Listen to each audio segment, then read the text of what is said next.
एक बार विजयनगर राज्य में बहुत गर्मी पड़ी। तेनाली रमन राजा कृष्णदेव राय से 15 दिन की छुट्टी लेकर अपने गांव चले गए। 15 दिन बीत जाने के बाद भी तेनाली रमन नहीं लौटे तो राजा को चिंता होने लगी। उन्होंने अपने सैनिकों को तेनाली रमन के गांव भेजा।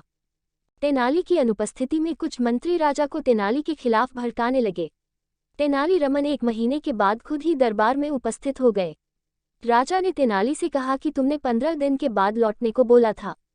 इस पर तेनाली रमन ने कहा कि महाराज 15 दिन के बाद मैं गांव में ही एक जादूगर से जादू सीखने लग गया था। अब मुझे बहुत अच्छा जादू आता है। मैं अब नदी नहरें गायब कर सकता हूँ। उसकी यह बात सुनकर राजा और सभी दरबारी हंसने लगे।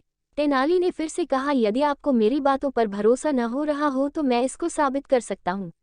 राजा ने कहा, ठीक है, कल हम तुम्हारे साथ चलेंगे।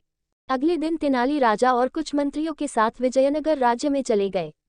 वहां पहुंचने के बाद तेनाली ने राजा से कहा कि महाराज, मैंने 4 नहरें गायब कर दी है।